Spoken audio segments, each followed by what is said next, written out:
Queridos irmãos, muito bom estar mais uma vez aqui com vocês, na busca de iluminação por meio das lições que a doutrina espírita nos traz, nesses momentos, principalmente, de isolamento em casa e que estamos tão necessitados do apoio da fé, do apoio de Jesus em nosso lar e em nossos corações. Assim, vamos começar com nossa leitura de hoje, extraída do livro Jesus no Lar, psicografia de Chico Xavier, pelo espírito Neio Lúcio, e uma psicografia de 1950. Vamos falar hoje a lição número 4 desse livro, que chama A Lição da Semente. Diante da perplexidade dos ouvintes, falou Jesus convincente. Em verdade, é muito difícil vencer os aflitivos cuidados da vida humana. Para onde se voltem nossos olhos, encontramos a guerra, a incompreensão, a injustiça e o sofrimento. No templo, que é o lar do Senhor, comparecem o orgulho e a vaidade nos ricos, o ódio e a revolta nos pobres. Nem sempre é possível trazer o coração puro e limpo, como seria de desejar, porque há espinheiros, lamaçais e serpentes que nos rodeiam. Entretanto, a ideia do reino divino é assim como a semente minúscula do trigo. Quase imperceptível é lançada à terra, suportando-lhe o peso e os detritos, mas, se germina, a pressão e as impurezas do solo não lhe paralisam a marcha. Atravessam o chão escuro e, embora dele retire em grande parte o próprio alimento, o seu impulso de procurar a luz de cima é dominante. Desde então, haja sol ou chuva, faça dia ou noite, trabalha sem cessar no próprio crescimento e, nessa ânsia de subir, frutifica para o bem de todos. O aprendiz que sentiu a felicidade do avivamento interior, qual ocorre à semente de trigo, observa que longas raízes o prendem às inibições terrestres. Sabem que a maldade e a suspeita lhe rondam os passos, que a dor é ameaça constante. Todavia, experimenta, acima de tudo, o impulso de ascensão e não mais consegue se deter. Age constantemente na esfera de que se fez peregrino, em favor do bem geral. Não encontra seduções irresistíveis nas flores da jornada. O reencontro com a divindade, de que se reconhece venturoso herdeiro, constitui-lhe objetivo imutável e não mais descansa, na marcha, como se uma luz consumidora e ardente lhe torturasse o coração. Sem perceber, produz frutos de esperança, bondade, amor e salvação, porque jamais recua para contar os benefícios de que se fez instrumento fiel. A visão do Pai é a preocupação obcecante que lhe vibra na alma de filho saudoso. O mestre silenciou por momentos e concluiu. Em razão disso, ainda que o discípulo guarde os pés encarcerados no lodo da terra, o trabalho infatigável no bem, no lugar em que se encontra, é o traço indiscutível de sua elevação. Conhecemos as árvores pelos frutos e identificaremos o operário do céu pelos serviços em que se exprime. A essa altura, Pedro interferiu perguntando: Senhor, quer dizer então daqueles que conhecem os sagrados princípios da caridade e não os praticam? Esboçou Jesus manifesta satisfação no olhar e elucidou. Estes, Simão, representam sementes que dormem, apesar de projetadas no seio dadivoso da terra. Guardarão consigo preciosos valores do céu, mas jazem inúteis por muito tempo. Estejamos, porém, convictos de que os aguaceiros e furacões passarão por elas, renovando-lhes a posição no solo, e elas germinarão vitoriosas um dia. Nos campos de nosso Pai, há milhões de almas assim, aguardando as tempestades renovadoras da experiência para que se dirijam à glória do futuro. Auxiliemo-las com amor e prossigamos, por nossa vez, mirando à frente. Em seguida, ante o silêncio de todos, Jesus abençoou a pequena assembleia familiar e partiu. Com essa meditação, irmãos, vamos agradecer ao nosso Pai e ao nosso Mestre amado Jesus por esses instantes de reflexão, de aprendizado e de enriquecimento de nossos corações e nossas forças com as palavras que recebemos, vindas dos exemplos do nosso Mestre, com as palavras que recebemos, vindas principalmente do coração amantíssimo desse Mestre, que nos quer no caminho do bem e do amor. Assim, agradeçamos esses instantes que teremos com as lições de hoje, pedindo a Deus e a Jesus que abençoe essas nossas propósitos de crescimento e esse também nosso encontro aqui virtual na tarde e noite de hoje. Agradecemos, Pai, por tudo, dizendo graças a Deus e graças a Jesus. Que assim seja. Queridos irmãos, com muita alegria estamos aqui novamente com uma lição preciosa vinda do livro Opinião Espírita. Hoje é a lição número 29, que fala de 20 modos que André Luiz nos vai guiar para que não maculemos, para que não perturbemos a marcha da doutrina espírita aqui na Terra, mas para que não perturbemos a nossa marcha aqui na Terra. Esse livro, Opinião Espírita, tem como propósito que nós espíritas encarnados tenhamos, nas palavras de Emmanuel e André Luiz, nisso ou naquilo, algumas opiniões próprias, que não podemos esquecer nem desprezar. É certo, como dizem eles, que não temos na doutrina espírita receitas de felicidade ilusória para dar e nem sabemos rebaixar o céu ao nível do chão. No entanto, a nossa doutrina nos faz ter recursos preciosos à construção da felicidade do céu no reino interior, pelo nosso trabalho e pelo nosso estudo, no nosso propósito de autoaperfeiçoamento. Assim, Emmanuel e André Luiz, nessa obra, nos convidam à meditação no ensinamento libertador de Allan Kardec, sob a inspiração do Cristo, para que as opiniões do Espiritismo sejam lidas em nós, ou seja, em nossas próprias ações.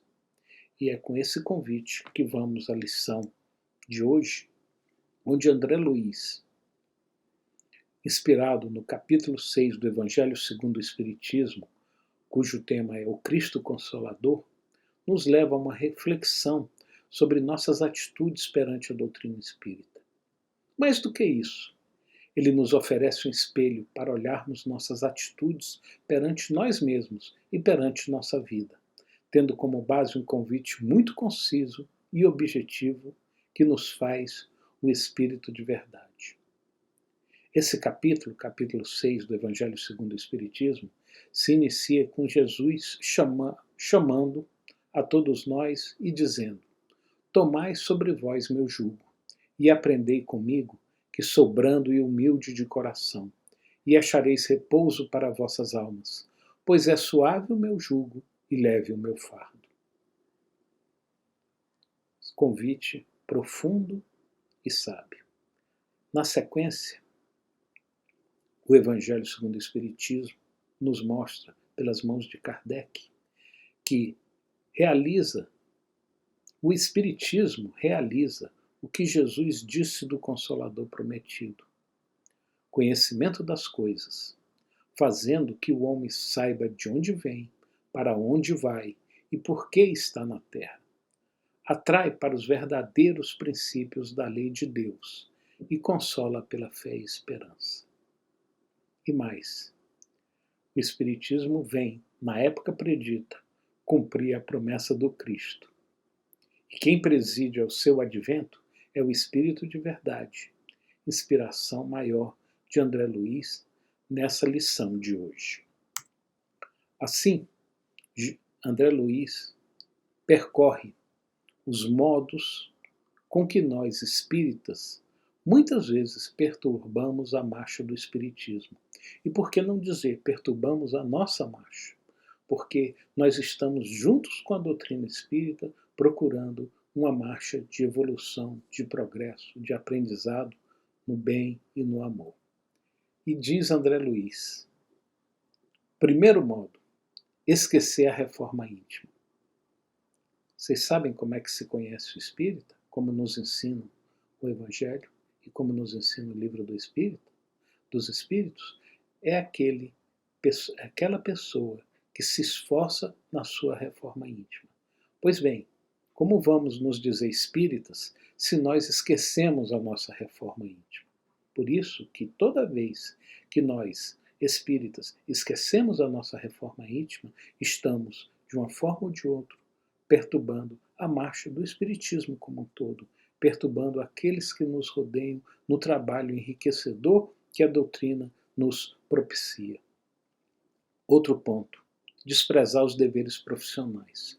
Ora, se nós temos a reforma íntima como princípio, nós também devemos ter que os nossos deveres, todos eles, devem ser cumpridos à risca, principalmente os deveres profissionais. Não podemos, a qualquer pretexto, estar desprezando os nossos deveres. E é claro, como nós dissemos no início, que essa obra, Opinião Espírita, ela nos convida a que nós nos comportemos perante os outros de forma que os outros leiam em nós, em nossas ações, o Espiritismo. Na hora que nós desprezamos nossos deveres profissionais, as pessoas vão ter uma leitura errada do que é o Espiritismo.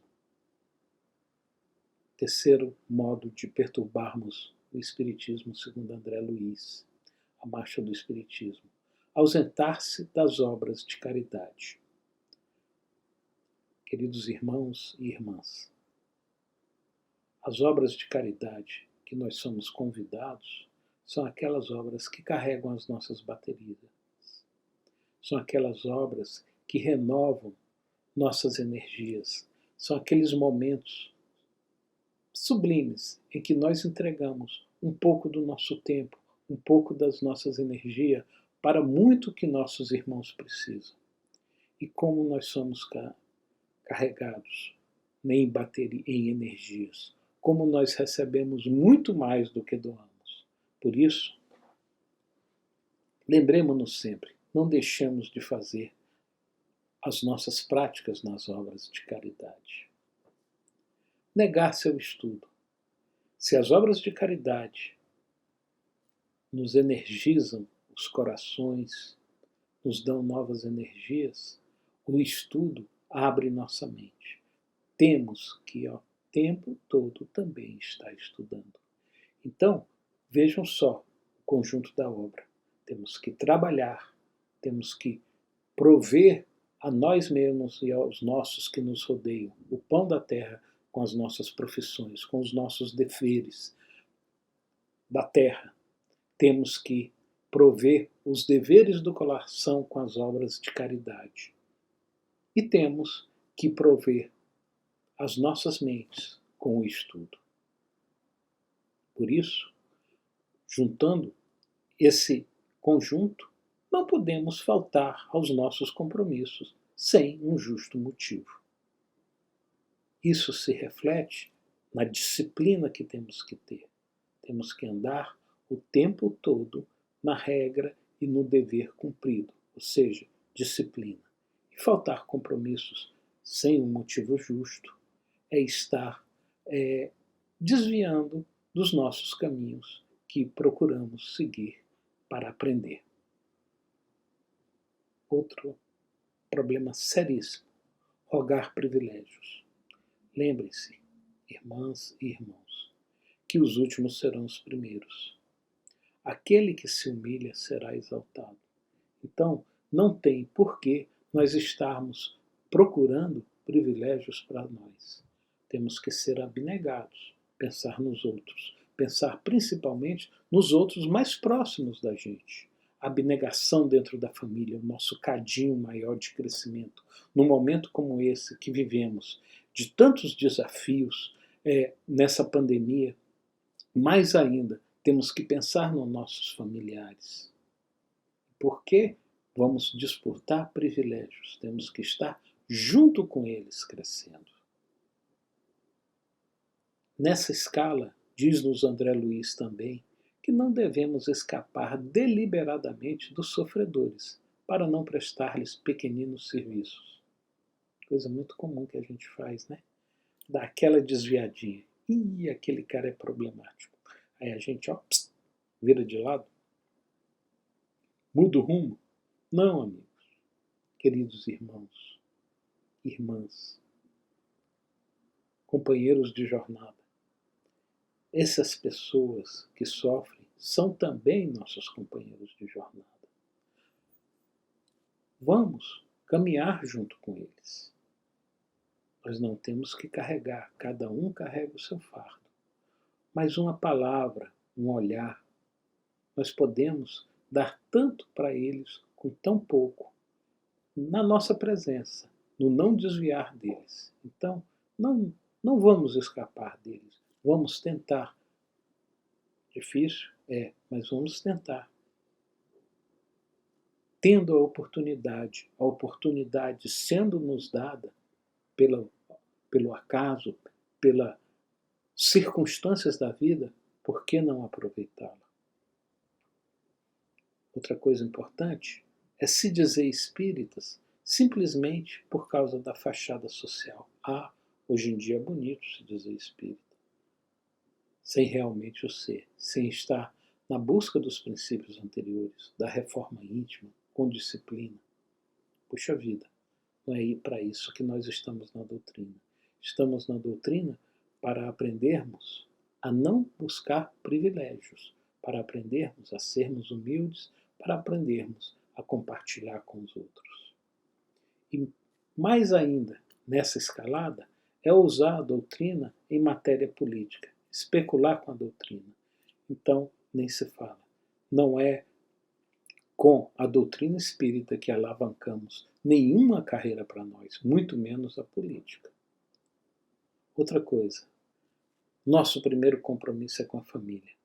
Então, sacrificar a família, dizendo que não, eu estou lá no centro espírita, estou me dedicando e largando a família de lado, sacrificar a família pelos trabalhos da fé é outro problema seríssimo.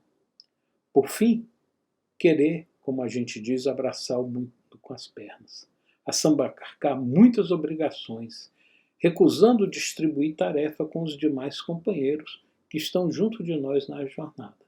E o outro lado, não querer fazer nada, não assumir nenhum compromisso, isolando-se na preguiça.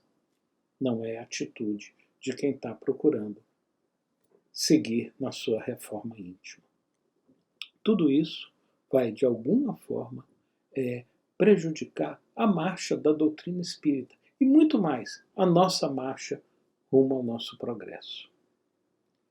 Buscar aplausos para as nossas conquistas, ficar atrás de aplausos. Não, nós não estamos aqui para buscar aplausos. Estamos aqui para conquistar tesouros que a traça não corrói. Esses tesouros não vêm com os aplausos, vêm com a construção interior. Julgar-se indispensável. Ninguém é indispensável. Todos nós somos importantes, mas não indispensáveis. Temos que estar prontos para, em determinado momento, abrir mão do que nós estamos fazendo para outra pessoa. Temos que ser magnânimos na troca de experiências com os outros e na entrega dessas experiências e do conhecimento.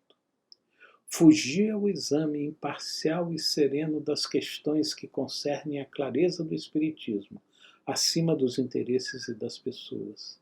Nós não temos que olhar a doutrina com a lente dos nossos interesses, com a lente dos interesses de alguém. A doutrina tem que ser vista de forma imparcial e de forma serena. Outra coisa, abdicar do raciocínio. Nós estamos na fé da raciocinada. Então, abdicar desse raciocínio, deixando-se manobrar por movimentos ou criaturas que tentam sutilmente ensombrar a área do esclarecimento espírita com preconceitos e ilusões, isso atrapalha muito a marcha de progresso de nós todos. Nosso raciocínio, a fé raciocinada, toda vez que você ouvir uma proposição, raciocina, vê se aquilo está fazendo sentido. É assim que nós temos que caminhar.